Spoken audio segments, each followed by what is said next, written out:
Greetings, fellow Earthlings and intergalactic enthusiasts. Get ready to embark on a cosmic journey as we contemplate the possibility of alien invasion, close encounters of the benign kind. In Childhood's End by Arthur C. Clarke, there are city-sized spaceships, enigmatic overlords, and on top of all that, the true fate of humanity hangs in the balance. These are good ingredients, but is that an enjoyable cake to read?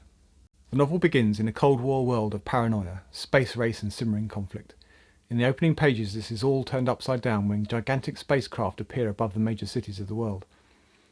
After initial fear and panic, it quickly becomes clear that the visiting aliens are not interested in harming humanity.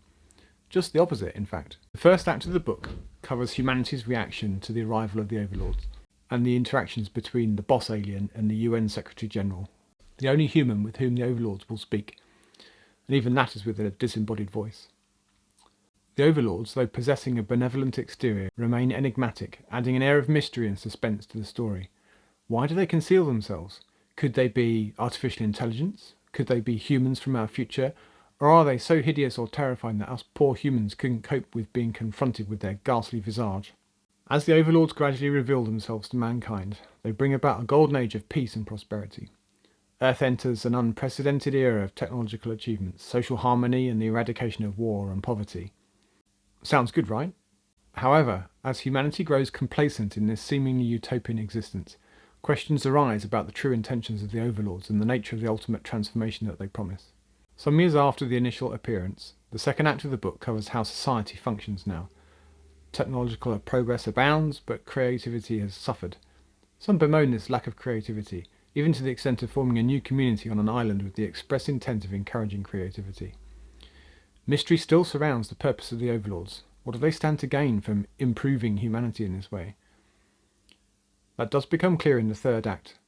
Through the children of the world we see what's in store for humanity, what the Overlords are really there for, and some indication of who or what is pulling their strings.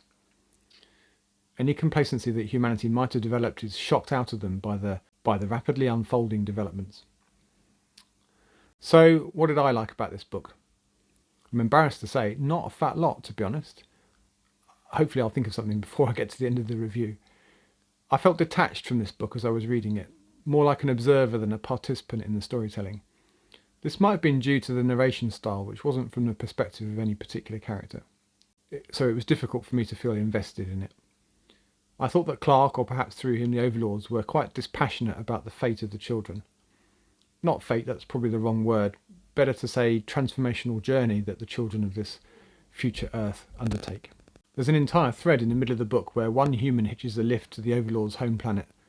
Nothing much happens to him when he gets there, and he basically just gets the next bus back home.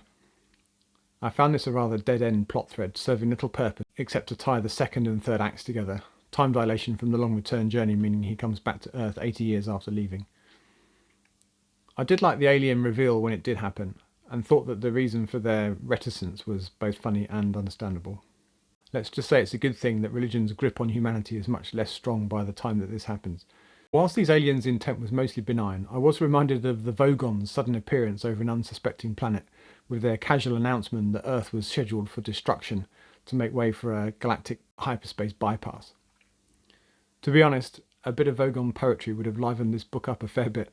Call me a genre heretic, but overall I'm left underwhelmed by this book.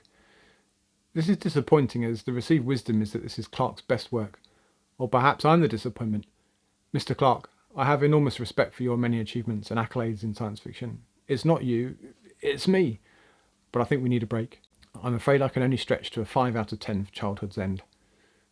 But don't let me put you off if you haven't read Childhood's End. Many people really rate it, so I suspect I'm very much in the minority. Thanks for watching. Do let me know in the comments what you thought about this book. I'll be delighted to hear the many ways in which I've got this book wrong. But bye for now.